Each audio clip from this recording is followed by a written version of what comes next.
There is a place on Earth where sunlight has never reached. Descend far enough into the ocean, and the world you know begins to disappear.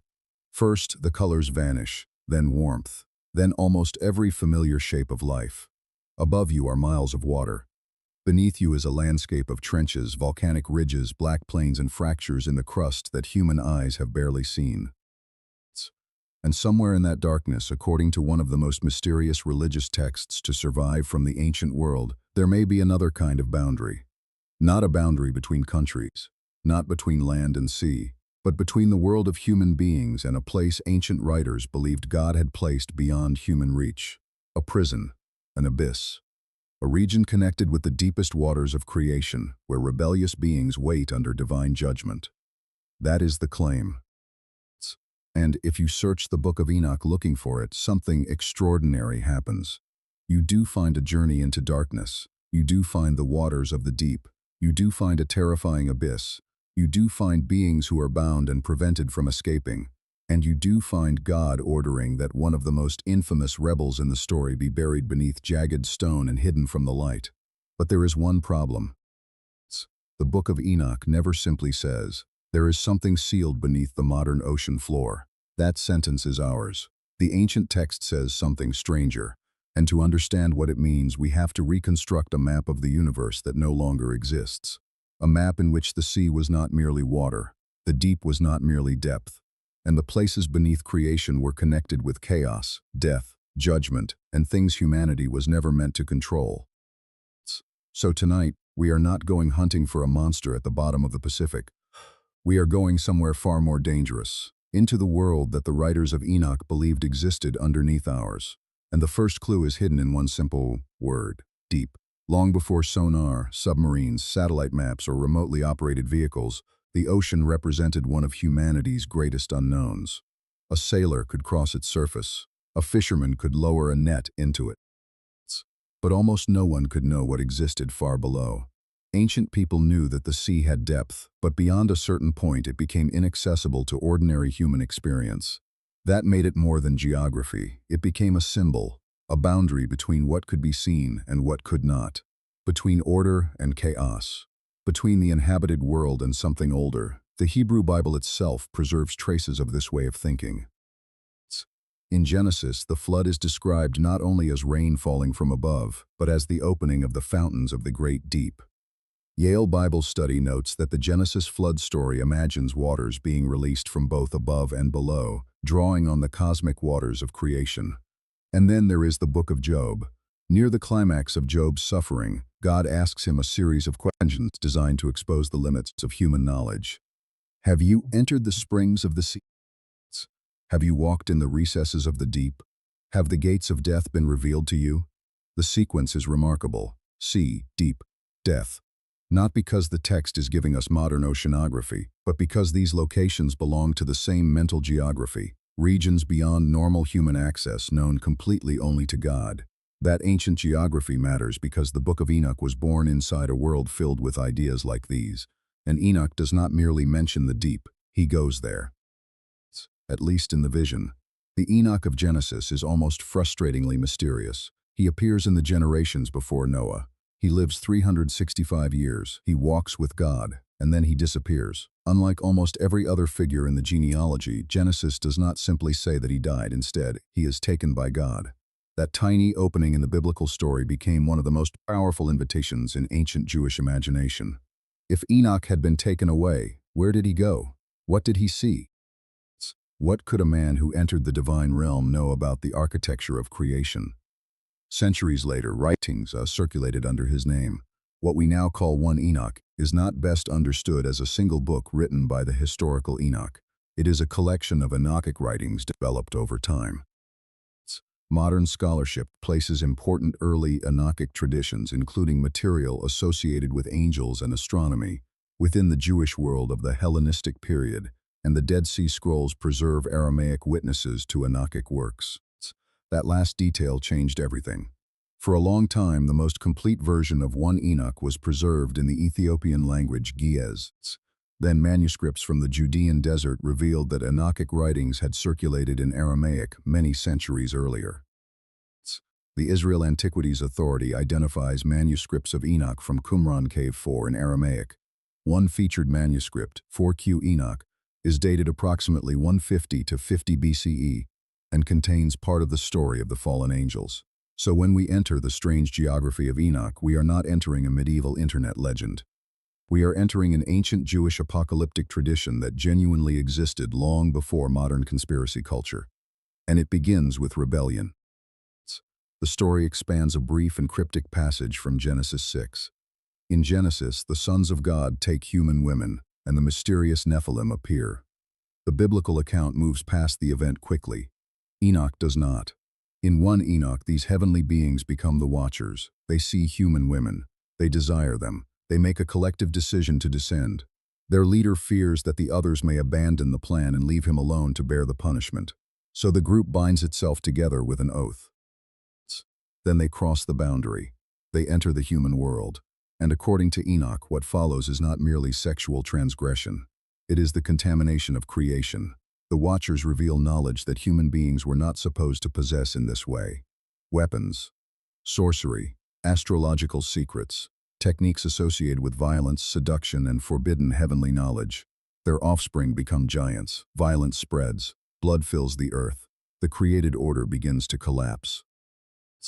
The Book of Watchers presents this rebellion as a major source of corruption before the flood, while scholarship has emphasized how the tradition connects angelic transgression, bloodshed, pollution, and divine judgment. Then God responds. And this is where the idea of something being sealed away begins to become more than a modern thumbnail. One rebellious figure receives an especially disturbing sentence: Azazel. God commands the angel Raphael to bind him, hand and foot. Then Azazel is to be cast into darkness. An opening is made in a place called Dudiel. Rough and jagged rocks are placed over him. Darkness covers him. His face is hidden so that he cannot see light. He remains there awaiting final judgment. It is one of the most cinematic images in the entire book. A supernatural rebel, bound, thrown into an opening in the earth, covered with stone, cut off from light, waiting.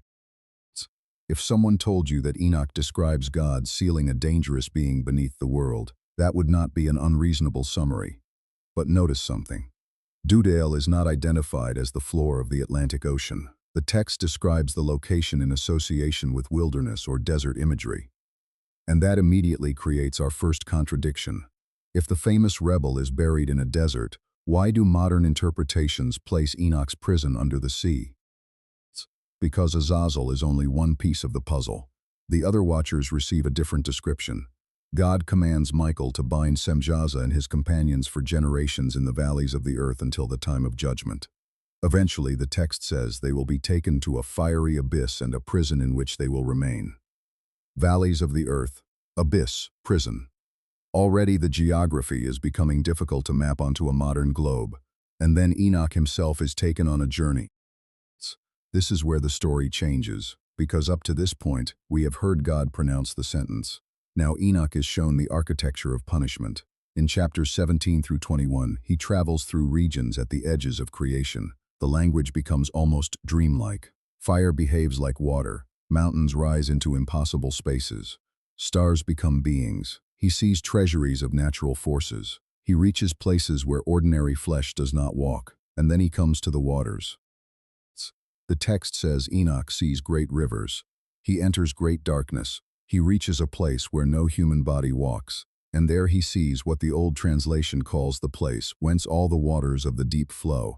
Then he sees the mouths of the rivers of the earth, and the mouth of the deep itself. Pause there, because this is one of the sentences that can completely transform the way a modern viewer imagines the Book of Enoch. The waters of the deep have a source. The deep has a mouth. The rivers have openings. Enoch's cosmos has hidden infrastructure. To us, water moves according to gravity, pressure, evaporation, precipitation, underground aquifers, plate tectonics, and the hydrological cycle. To an ancient apocalyptic writer, those same phenomena could be imagined through cosmic storehouses, boundaries, gates, mouths, and places appointed by God. And the language was not unique to Enoch. Genesis had already spoken of the fountains of the great deep. Job imagined springs of the sea and recesses of the deep. Enoch turns that inherited vocabulary into a guided journey. But then the guide takes him farther. Enoch sees what he calls the foundations of the earth. He sees winds supporting or structuring creation. He sees the paths of heavenly beings. He comes to the edge of the inhabited world, and beyond strange mountains he encounters something horrifying, a deep abyss. Columns of heavenly fire, a region with no firm heaven above it. No firmly established earth beneath it, no water, no birds, nothing familiar. A waste, a place that terrifies him. There he sees 7 stars resembling enormous burning mountains. But these are not stars in the modern astronomical sense. In apocalyptic symbolism, stars can represent heavenly beings. Enoch asks what they are. The angel explains that this place has become a prison for stars, and the host of heaven who transgressed the command of the Lord. They are bound until their appointed punishment is complete. Then, in the next stage of the journey, Enoch sees another chaotic region. Again, there is no normal heaven, no stable earth. The stars are bound. Fire descends into an abyss so large that he cannot determine its extent. Enoch becomes afraid, and Uriel tells him what he is seeing. This is the prison of the angels. That is not speculation. The prison is in the text. The abyss is in the text. The abyss is in the text. The deep waters are in the text. But the relationship between all of them is more complicated than a modern map reading. Monster prison, 11,000 meters below sea level. Scholars who study the geography of 1 Enoch 17 through 19 treat these passages as part of an ancient cosmological journey. Research on Enoch's geography compares his prison of the stars and other locations with wider ancient Near Eastern geographical and cosmological traditions rather than treating them as straightforward coordinates for locations detectable with modern navigation equipment. This is the crucial shift. Ancient cosmology often fused things that modern thought separates. Geography, theology, morality, nature, death, the heavens, the underworld. For us, asking what lies beneath the ocean is a geological question. For Enoch's world, it could also be a theological question. What lies beneath the known world? Where does chaos go when God establishes order? Where are rebellious powers confined? Where do the dead wait? Where are the boundaries creation must not cross? Those questions overlap, and water stands at the center of many of them.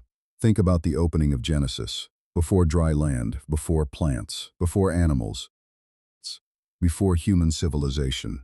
There is darkness, there is the deep, there are waters. Then order is created through separation. Waters are divided, land appears, boundaries are established. The world becomes habitable. The ancient biblical imagination repeatedly describes God as the one who restrains forces that human beings cannot restrain themselves. The sea can therefore symbolize more than water. It can become the edge of chaos. It's not necessarily evil in itself, but powerful, dangerous, and beyond human control. And this is why the language of being sealed becomes so fascinating, because God's act of judgment in Enoch is repeatedly an act of restriction. The Watchers crossed a boundary, so they are given boundaries they cannot cross. They descended from heaven improperly, so they lose access to heaven. They revealed secrets they should not have revealed, so they are placed somewhere hidden. They brought destructive knowledge into the open, so they are removed from the open world. Their punishment mirrors their crime. The rebellion was a violation of cosmic order. The prison restores cosmic order.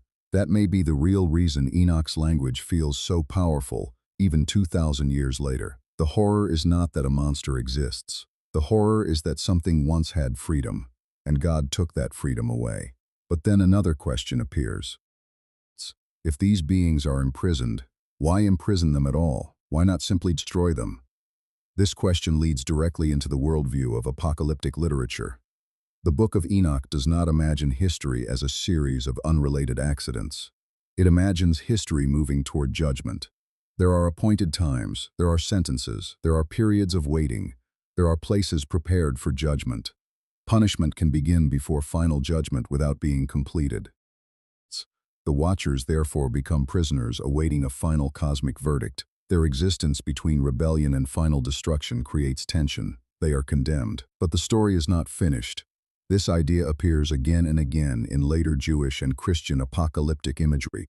Hostile spiritual powers restrained until an appointed time. And that may help explain why modern audiences hear the word sealed, even where some translations use words such as bound, confined, or imprisoned. To be sealed is to be made inaccessible, to prevent release, to separate one side of a boundary from the other.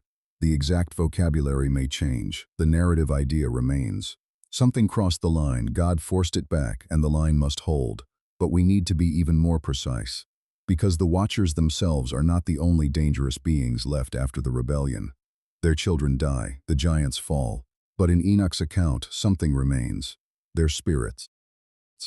The text says that the spirits proceeding from the dead giants become evil spirits on the earth. They afflict, oppress, attack, cause trouble, and unlike their angelic fathers, these spirits remain active among humanity until the final judgment. That produces an eerie division. The rebellious Watchers are restrained. Their destructive legacy is not. The fathers are imprisoned. The consequences continue walking the earth, and suddenly the purpose of the prison becomes clearer.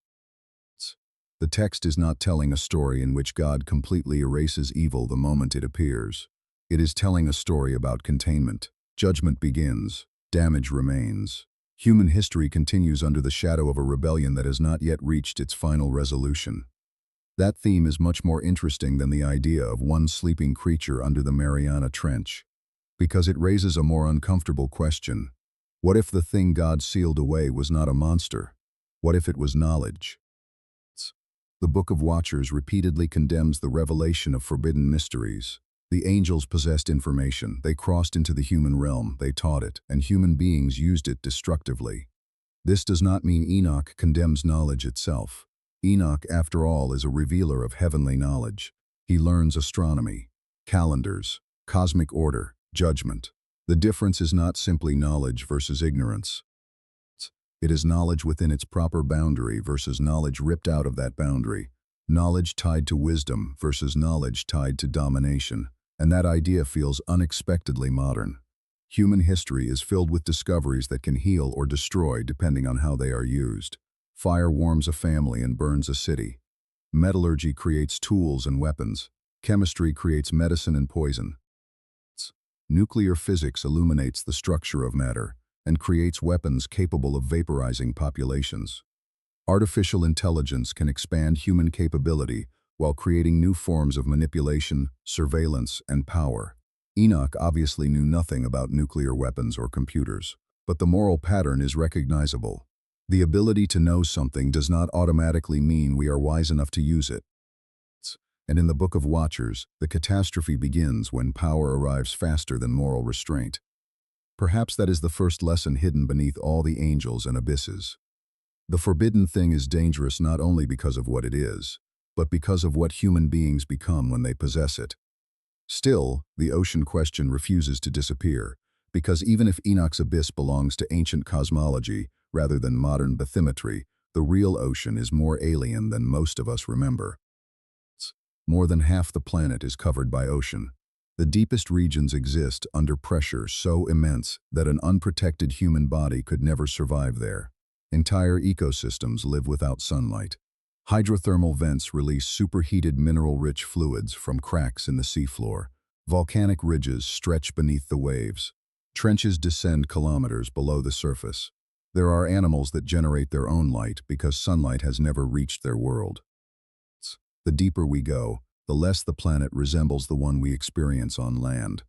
But none of these facts prove Enoch was describing a supernatural prison beneath the ocean. That distinction matters. Ancient descriptions of the deep should not be retrofitted into modern scientific discoveries simply because the imagery sounds similar. A hydrothermal vent is not evidence for the fountains of Genesis. An ocean trench is not evidence for the prison of the Watchers. A strange deep-sea organism is not a fallen angel.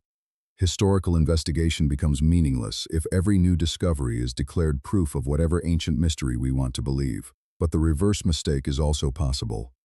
We can become so focused on rejecting literal readings that we stop asking why these ancient images were powerful in the first place. Why did the deep become connected with fear? Why place punishment at the edge of creation? Why imagine divine enemies bound below? Because the unknown has always been where humans place their greatest hopes and fears. In the ancient world, the map ended quickly. Beyond the familiar road were mountains, deserts, a sea's darkness. Death every boundary offered a question, and apocalypse promised an answer. The word apocalypse does not originally mean meaningless destruction. It means revelation, an unveiling. Something hidden becomes visible. Enoch is therefore the perfect apocalyptic traveler. Ordinary humans see mountains. He sees what they conceal. We see stars. He sees the laws and beings behind them. We see rivers. He sees their cosmic mouths. We see the edge of the sea. He is taken beyond the edge. We see a world that appears chaotic. He is shown a hidden court in which judgment has already been pronounced. That is why the story feels like a conspiracy narrative while actually functioning as theology. It tells the reader, what you see is not everything. There is another layer. Powerful beings may appear free, but they are already judged. Evil may appear uncontrolled, but boundaries exist. History may appear meaningless, but an appointed end is coming. For communities living under violence or foreign domination, that message could be enormously powerful. A human king might control your village, an empire might control your taxes, soldiers might control your roads, but none of them controls the architecture of reality. God does.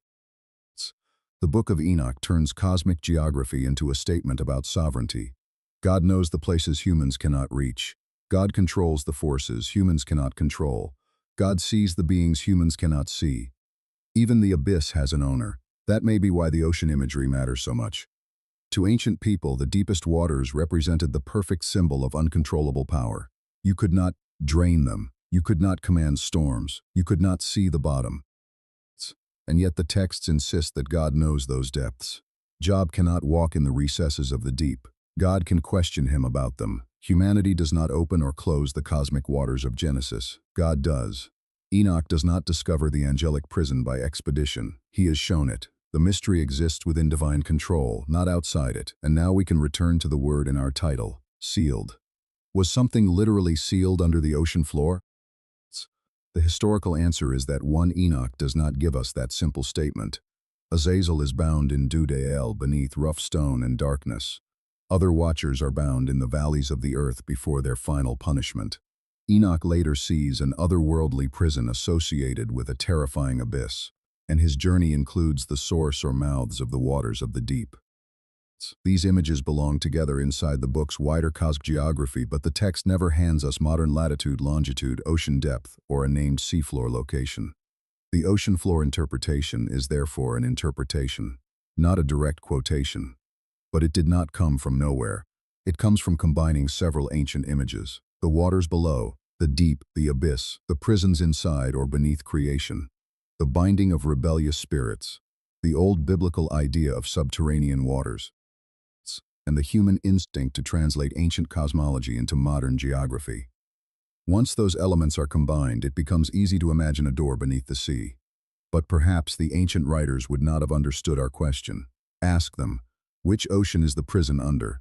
And they might answer with another question. Which part of the deep do you mean? The waters, the abyss, the realm of judgment, the foundations of creation? The geography is symbolic, cosmic, and physical all at once. Our categories may be too narrow for theirs. And this is where one of the most fascinating scholarly debates begins. Researchers studying Enoch's otherworldly geography have noted parallels with broader ancient Near Eastern cosmological ideas. The prison of the stars, the mountains, the edges of the earth, and the abyss are better understood in relation to ancient models of cosmic space than as eyewitness descriptions of modern geological formations. That does not make them unimportant. It makes them more revealing, because a map tells you what a culture believes is real. Our maps show highways, borders, depth contours, airspace, and tectonic faults. Enoch's map shows moral boundaries, a place for righteous beings, a place for rebellious ones, places of punishment, places of blessing, treasuries of winds, courses of stars, sources of waters. Every region exists under law. Nothing is simply out there. Creation itself has ethics. Stars can transgress. Angels can cross forbidden boundaries. Humans can receive knowledge in the wrong way. Even nature obeys commands. At the beginning of 1 Enoch, the writer tells his audience to observe the heavens, the seasons, the earth, the sea, and the rivers. They follow their appointed tasks. They do not rebel.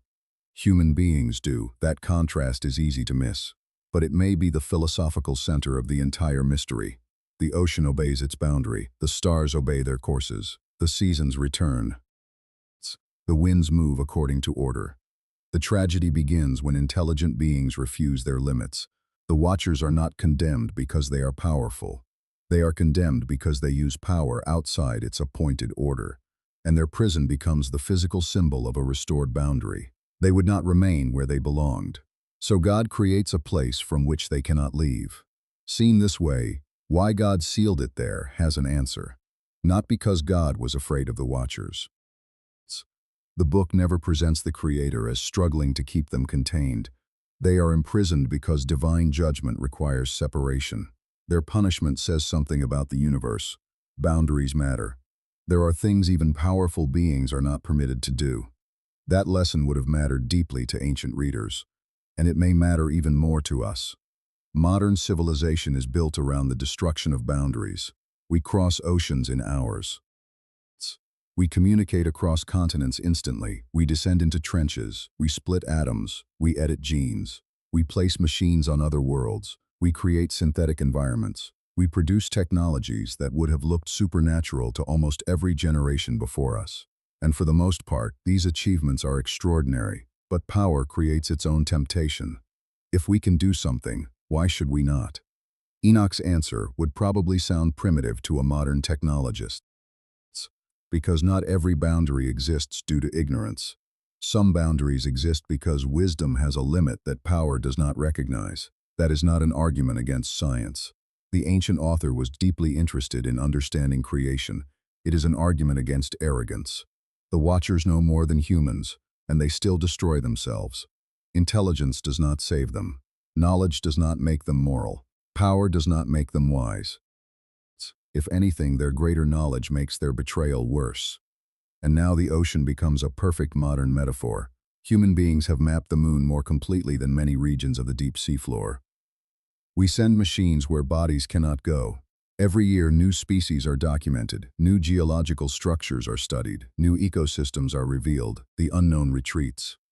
But every discovery creates new questions. Knowledge does not eliminate mystery, it moves the border. That is what Enoch does too. The reader begins with a mystery. Where did the Watchers go? Enoch reveals the prison. But now there is another mystery. Where exactly is this place? He reaches the deep. Another question appears. What is the deep? He reaches the end of creation. Another question. What exists beyond? Every answer creates another locked door. Perhaps that is why texts like Enoch remain viral thousands of years later. They never fully close the mystery. They reveal enough to make the unseen feel real, but not enough to make it ordinary. And there is another reason the idea of a sealed abyss refuses to die. Because later religious literature continues using similar images. The New Testament Book of Revelation speaks of an abyss, a key, a locked or closed realm, entities that emerge or are confined. The imagery is not identical to 1 Enoch, and one should not collapse the texts into a single system, but they share the wider apocalyptic language of divine authority over hostile powers. The same human fear remains. What if something dangerous exists outside our world? And the same religious answer appears. If it does, it is not outside God's authority. That is fundamentally different from modern cosmic horror. In cosmic horror, humanity discovers that the universe is ruled by terrifying forces beyond comprehension and no higher moral order exists to protect us. Enoch offers almost the reverse. The terrifying forces are real, but they are prisoners. The abyss is horrifying, but it is part of the sentence. The rebels may be ancient, but they are not ultimate. The most frightening place Enoch sees still lies inside a universe governed by God. That distinction changes the entire emotional meaning of the story. The abyss is not evidence that God has lost control. It is evidence, within the logic of the text, that judgment has already begun. And perhaps that explains another strange detail. Enoch himself is afraid. He does not walk through these places like an action hero. He does not command the prisoners. He does not challenge the abyss. He asks questions. He trembles. He requires angels to explain what he is seeing. The visionary is not powerful because he conquers the hidden world. He is powerful because he witnesses it and returns with a warning. That is a crucial difference between ancient apocalypse and modern conspiracy entertainment. Modern conspiracy stories often tell the audience, "You are smarter than everyone else because you discovered the secret." Enoch says something closer to, "You have been shown enough to understand how little power you actually possess." The mystery produces humility. Or at least it is supposed to. And that brings us to the danger of turning Enoch into pure sensationalism. If we reduce the text to underwater monsters, secret military bases, or literal supernatural creatures waiting under trenches, we may actually make the story less frightening. Because a monster can be hunted, a location can be mapped, a door can be measured. But Enoch's abyss represents something larger. It is the place where rebellion ends, the boundary no creature can negotiate away. The reminder that power has consequences, the reminder that some knowledge cannot save the one who possesses it, the reminder that creation has moral structure whether humans recognize it or not. That cannot be photographed by a submarine, and yet the real ocean still gives the story emotional force. Stand on a beach at night, remove the hotels, the lights, the ships, the satellites. Imagine yourself thousands of years ago. You hear the water, you cannot see the horizon. You know storms can destroy fleets. You know people disappear beneath the surface and do not return. You know rivers vanish into a sea whose depths no human being has visited. Then someone tells you that beneath the world are hidden waters. That creation has mouths and gates. That divine rebels have been bound in places beyond human travel. Would that sound impossible? Or would it sound like the most natural place in the universe to hide them? This is how historical imagination should work. Not by pretending ancient people secretly possessed modern sonar data, but by entering the world in which their symbols made sense. For them, the deep was not empty space, it was unknown space, and unknown space has always attracted stories. We do the same thing now, only the direction has changed. Ancient humans look down, modern humans often look up. Today we place our greatest mysteries beyond the solar system. The dark matter, black holes, dimensions beyond perception. Signals from distant worlds, the location changes, the psychological function remains. Somewhere beyond our ordinary experience there may be something that changes everything. Enoch's generation had its own version of that feeling, only their unknown universe began just beyond the mountain, above the clouds, below the earth, beneath the deep. So perhaps the most important question is not whether the Book of Enoch predicted a hidden structure beneath the ocean. It did not give us a modern scientific prediction of that kind. The better question is why the story insists that some things must be hidden, and here the answer becomes uncomfortable. Because hiding in Enoch is sometimes an act of mercy. The Watchers reveal things humans use destructively. Their punishment stops further violation. The rebels are removed. Creation is cleansed. The flood itself becomes part of a violent restoration of boundaries after corruption spreads across the earth. Enoch's Watcher tradition places the flood within the consequences of angelic rebellion, giant violence, bloodshed, and cosmic pollution. That concept raises a difficult possibility. What if access is not always good? Modern culture treats access almost as a moral absolute.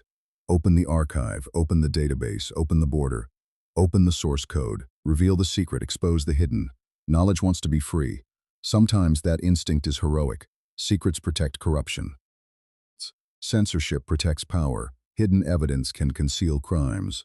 But Enoch introduces the opposite possibility. Some hidden things are hidden not to protect the powerful from us, but to protect us from power we are not prepared to possess. Again, this is theology, not a scientific rule, but as a philosophical warning it has survived surprisingly well. We know that certain biological procedures require containment. Certain pathogens require locked laboratories. Nuclear materials require security. Dangerous systems require access controls. Information can be classified because its uncontrolled release could kill people. We do this because knowledge and capability are not morally neutral in every context. The ancient writer expresses a similar anxiety through angels. They opened a door. Humanity was not ready. The result was catastrophe. God closes it. That may be the deeper meaning of the seal. Not never discover anything. But not every door should be opened simply because you found it. And there is one final twist. If the prison represents separation from forbidden power, then the scariest possibility is not that we someday find the prison. It is that we repeat the crime. The Watchers cross from their proper realm into ours. They reveal power without wisdom. Human beings weaponize it. Violence spreads. The world becomes corrupted. Then judgment follows. Strip away the supernatural language and the pattern is painfully human. Acquire power, ignore limits, normalize what once seemed unthinkable. Watch the consequences spread faster than responsibility. Ask why no one stopped it earlier. The Enochic story may be ancient mythology, theology, revelation, literature, or some combination depending on one's faith, but the pattern it describes is not ancient. We see it whenever a society becomes capable of doing something, before it becomes capable of understanding what that ability will do to the society itself. Maybe that is why Enoch still feels less like a dead text and more like a warning. Not because it knew where submarines would travel, but because it understood something about intelligent beings. They do not usually destroy boundaries because they hate order. They destroy them because they believe the boundary no longer applies to them. The Watchers know the rules. They cross anyway. That is the sin, and the abyss is the answer. Still dark, still enormous, still filled with places we have barely studied. But historically, there is no responsible basis for claiming that researchers have located the prison described by one Enoch beneath a modern ocean trench. There is no verified archaeological discovery of bound Watchers, no accepted geological structure identified as Dudale, no scientific evidence that a deep-sea trench is a supernatural prison. Anything beyond that belongs to speculation, belief, or storytelling, not established evidence, and that distinction should make the mystery stronger, not weaker, because we do not need to invent evidence. The ancient text is already extraordinary. More than 2,000 years ago, Jewish writers imagined creation as a world filled with hidden structures. They described rivers emerging from unseen places, waters connected with the deep, abysses beyond ordinary human travel, heavenly beings imprisoned for rebellion, a God whose authority extended into regions no human could reach, and physical fragments of Enochic literature really did survive at Qumran, demonstrating that these traditions circulated in the ancient Jewish world centuries before the modern era. That is enough. We do not need to put a giant under the Atlantic. The real mystery is better. Why did ancient people connect the deepest places in creation with divine judgment? Why do cultures repeatedly place dangerous beings below mountains, beneath islands, inside caves, under oceans, or beyond locked gates? Why does humanity keep imagining evil as something that must be contained? Perhaps because we understand instinctively that danger is not defeated merely by knowing it exists. Sometimes it must be separated. Sometimes the door must remain closed. Sometimes survival depends on the boundary, and perhaps that is the lesson Enoch wanted his readers to see every time they looked at creation. The stars have boundaries, the sea has boundaries, the seasons have boundaries, the seasons have boundaries. Angels have boundaries, human beings have boundaries. Everything works when those limits are respected. Chaos begins when a creature decides it deserves an exception. There is something strangely humbling about that. We spend much of our lives trying to overcome limits. We want more time, more power, more information, more freedom, more control. And many of humanity's greatest achievements came from refusing limits that earlier generations thought permanent. But not every limit is an enemy. A coastline is a limit. A heartbeat has limits. A human mind has limits. A planet has limits. Maturity may not mean eliminating every boundary. It may mean learning which boundaries exist because we are afraid, and which exist because crossing them destroys something we cannot rebuild. The Watchers never learn that distinction. They see a border. They see desire on the other side. They cross. And centuries later, the story remembers them not as liberated beings but as prisoners. That may be the darkest irony in the Book of Enoch. They wanted freedom beyond their appointed place. Their rebellion ends with less freedom than they had before. Bound, buried, hidden, waiting. Perhaps that is why the story needed an abyss. A normal prison would not be enough. The punishment had to reverse the rebellion completely. They had descended voluntarily, now they are cast down unwillingly. They had entered the human world openly. Now they are hidden. They had revealed secrets. Now they inhabit secrecy. They had crossed boundaries. Now a boundary surrounds them. The prison is not random. It is poetry. Terrible poetry, and somewhere inside that poetry is a lesson larger than fallen angels. What we do with freedom determines whether freedom survives. What we do with knowledge determines whether knowledge becomes wisdom or catastrophe. What we do with power determines whether power expands our humanity or becomes the thing that finally imprisons us. Maybe this is why we continue returning to Enoch. Not because everyone believes his visions literally.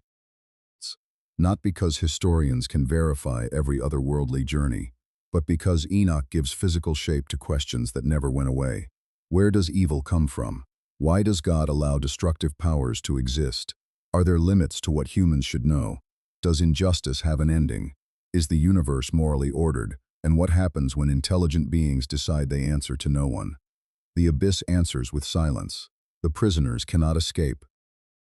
The ancient ocean keeps moving above the imagined depths. Human civilizations rise, empires collapse, languages change, manuscripts disappear, fragments are buried in caves. Then, centuries later, humans discover them again, and the warning returns. Maybe that is the most remarkable part of the entire story. The Watchers are described as beings who revealed forbidden knowledge. But the book that tells their story also became hidden, lost to much of the world. Preserved through different communities and manuscript traditions, recovered in fragments, studied again, and now distributed instantly to millions of people through screens the ancient authors could never have imagined. A book about dangerous revelation has itself become revelation again, which means the responsibility is now ours. What do we do with it? Turn metaphor into fact, turn mystery into fear, use faith to manufacture certainty where evidence stops, or allow the ancient text to remain what it is, strange, powerful, unresolved. There is no weakness in saying we do not know. History becomes more trustworthy when it admits uncertainty. Faith becomes more meaningful when it does not require fabricated evidence. Mystery becomes more powerful when we resist the temptation to solve it cheaply. So did God hide something beneath the ocean? If by that we mean a specific creature physically sealed beneath a scientifically identifiable ocean floor, the Book of Enoch does not establish that claim. But if we ask whether Enoch describes a hidden cosmic region associated with the deep, the edges of creation, terrifying abysses and rebellious heavenly beings imprisoned under divine authority, then yes, the text takes us into exactly that kind of world. And why are they confined? Because in the logic of Enoch, they crossed a line that protected creation. They took knowledge beyond its proper order. They used freedom without obedience. They brought power without wisdom. Their punishment is therefore not merely pain. It is limitation. God restores the boundary they refuse to respect. Maybe the lesson is not that we should fear what lies beneath the ocean. Maybe the lesson is that every civilization eventually discovers doors it has the power to open. And then comes the question Enoch forces upon us. Should it? Human history usually celebrates the person who opens the door, the explorer, the inventor, the rebel, the one who refuses to accept that something is impossible, and often we should celebrate them. Without such people, we would still be trapped by fear and ignorance. But Enoch adds a second figure to the story, the one who knows the door can be opened and asks what will come through it. That person is less exciting, less viral, less heroic. But sometimes civilization survives because someone understood that possibility is not the same as permission. That is the lesson I would take from this ancient mystery. Not fear of science, not fear of the ocean, not fear of hidden knowledge. Respect for consequence. The Watchers are not destroyed because they asked questions. They are judged because they possessed extraordinary power and abandoned responsibility. Their story warns against the ancient temptation that still survives in every generation. The belief that being capable of crossing a boundary automatically gives us the right to cross it. And perhaps this is why the deepest ocean remains such a perfect image for the mystery. We stand on the surface of something enormous. We know there are worlds beneath us. We know enough to understand how little we have seen. And every descent forces us to decide what kind of explorers we want to become. The kind who believe every closed door exists to be broken, or the kind who understand that discovery also creates responsibility. Maybe there is no angelic prison beneath the sea. Maybe Enoch's abyss belongs entirely to ancient cosmology. Maybe believers are right to see a deeper spiritual reality behind the imagery. History cannot settle that final question. It can only bring us to the edge of the evidence, and perhaps that edge is exactly where this story belongs. Because the Book of Enoch begins with a man who crossed beyond the world ordinary people could see. And after everything he was shown, after the heavens, the stars, the deep, the prisons, the angels, the judgment, the message was not that humans should rush to unlock every secret. It was that creation has an order. Power has limits, knowledge has consequences, and some boundaries exist for a reason. So here is the question I want to leave with you. If humanity discovered something tomorrow that could fundamentally change civilization, but we had no way of knowing whether releasing it would save us or destroy us, would we have the wisdom to leave the door closed? Or would curiosity win? Tell us what you think. Do the strange passages in the Book of Enoch describe only an ancient symbolic cosmos, or do you believe they preserve a deeper truth about reality humanity still does not understand? And more importantly, what do you think the story of the Watchers is really warning us about? If you want to continue exploring the mysteries, ancient history, religion, forgotten texts, archaeology, culture, and the biggest questions of human existence collide, subscribe to The Last Belief. Here, we do not turn every mystery into a fact. We follow the evidence as far as it goes. And when the evidence ends, that is where the real questions begin.